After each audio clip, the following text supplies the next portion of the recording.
Okay, so good afternoon, mom. Good afternoon, classmates. So, to continue our report about experiential therapy, so there are evocative techniques that we have to follow. So, first is the family sculpting technique. So, it is an activity in which family members place themselves in postures symbolic of the family dynamics, or each person, which is the mother, the father, and each child sculpted how they see the family at that moment. So they followed by showing how they wanted it to be.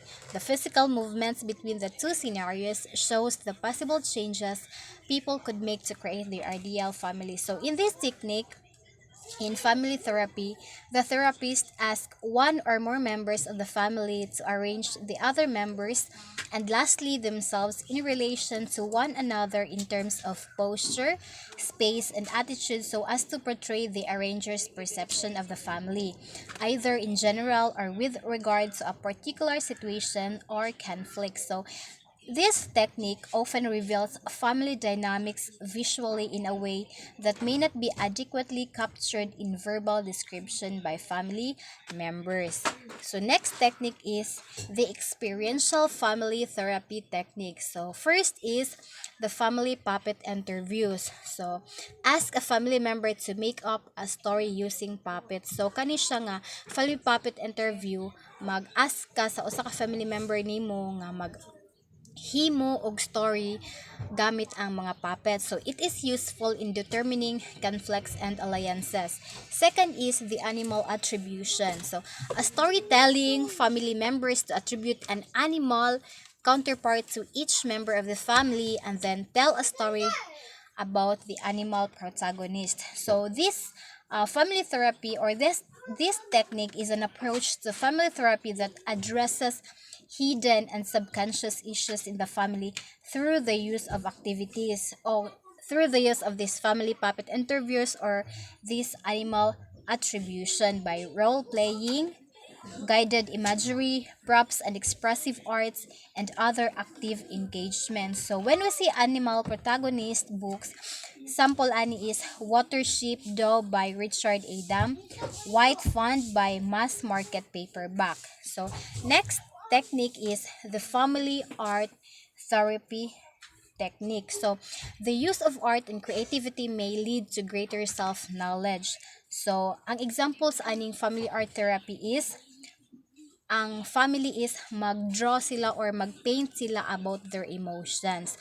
So, through art or through painting, dinha nila ma-express kung unsang ilahang emotions, dinha nila ma-express kung unsang ilahang gibati. They can create an emotion wheel. Color wheel describes your emotions. So, ang color wheel mag-describe siya sa ang imuhang emotion. So, make a stress paintings. Choose colors that represents your stress and job. So, mag-choose ka og usa ka color nga mag-represent sa imuhang stress or sa job. Then, scribble, magbaglis-baglis ka and paint your problems away. So, put journal together. So, journal don't have to just be based around words.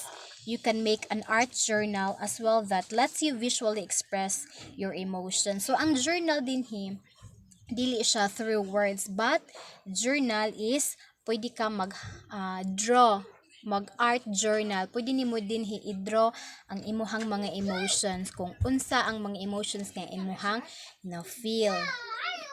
Then next is the conjoint family drawings technique. Okay, draw me a picture of your family. Make sure everyone is in the picture. Have everyone doing something. So, dinhi ang therapist mo sulti sa mao nga family nga mag-drawing sila about their family. Then, i-make sure nila nga naa dira ang tanan members sa family naa sa drawing. Then, dito nga drawing, i-express nimo kung unsa ang ginabuhat sa mao nga family. So, following this would be discussion by the family and the therapist of what was drawn and why.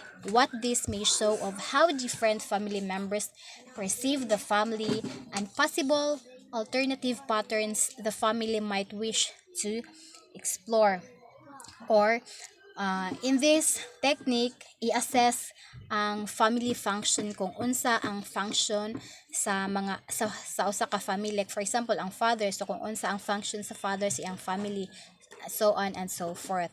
So next is play therapy technique. So generally for children ages 3 to 11, although adults can benefit also using puppets, playhouses, dolls, sandboxes, finger paints, or other media to assist children in expressing their thoughts and emotions. So, ang sample ani nga technique is mag-storytelling. So, applicable ni siya sa mga bata. So, ikaw as therapist or as a parent, imong mag-share ka og story, mag-tell ka og story sa imong mga kids or mag-role playing or mag-drama baka mo then dolls, action figures, dance and music. So through dance ma-express nimo kung unsa ang mga emotions nga inyo na feel sa inyong family, then water and sand play.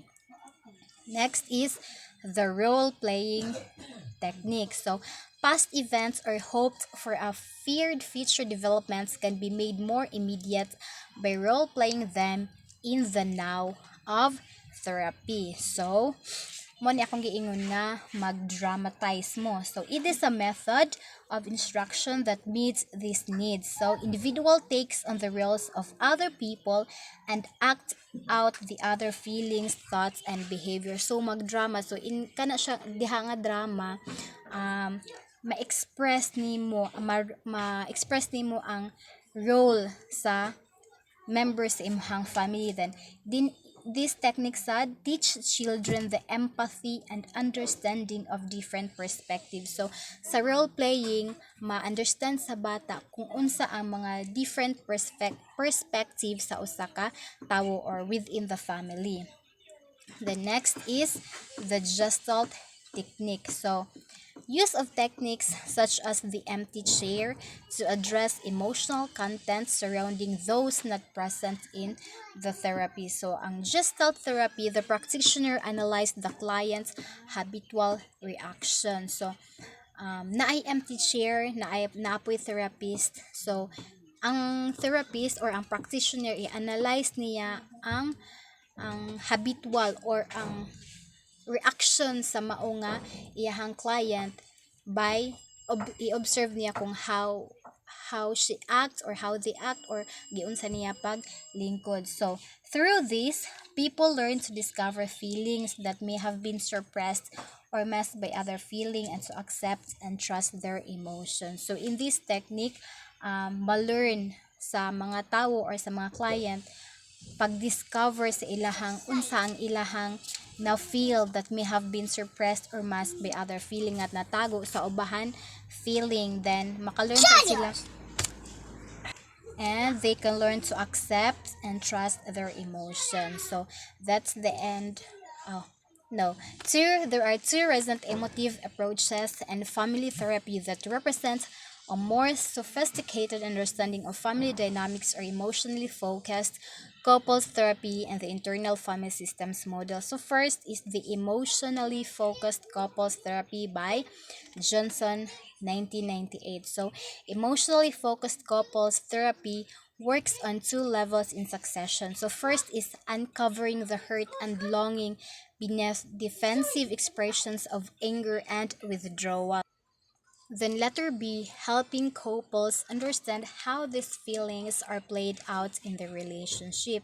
So next is the internal family systems therapy by Swartz, year 1985 and 2001. In the internal family systems model, conflicting inner voices are personified as subpersonalities or parts are founded on the belief that underneath people's emotionally reactive part lies a healthy core self. So there are processes of therapeutic intervention. First is assessment or creating an alliance and explicating the core issues in the couple's conflict using attachment theory. Then second is identifying the problematic interaction cycle that maintains attachment, insecurity, and relationship distress. Third is uncovering the acknowledged emotions underlying interactional positions. Then 4 is reframing the problem in terms of a problematic cycle with underlying emotions and attachment needs. Fifth is encouraging acceptance and expression of these own needs and accept of the self. Encouraging acceptance of the partner's new openness, encouraging the expression of specific needs and wants and creating an intimate emotional engagement. Then 8, facilitating new solutions to unresolved relationship issues. Then 9 is consolidating new positions and more honest expression of attachment needs. Okay, so there are pros and cons of experiential family therapy. So pros and cons is the disadvantage or the advantages. So the pros is it helps individual discover inner thoughts, feelings, and fears. So matabangan diri ang usa ka person or ang client ma-discover ang iyang inner thoughts kung unsa ang iyang ginahuna-huna, ang iyang feelings ug iyang mga fears, iyang mga kalok. Then committed to emotional well-being. Then discussing feelings can help family members get past the defensiveness. So kung ma-express ang feelings sa mga family members, so in that way ma-overcome nila kung unsa man ang mga problema sa ilahang family. So help families reconnect and relate on a more genuine level. So the cons is limited appreciation for role of family structure, less concerned with problem solving, may be more suited for encounter groups. So that's all. I think that's all for my report, for our report this afternoon. So thank you for listening and God bless us all.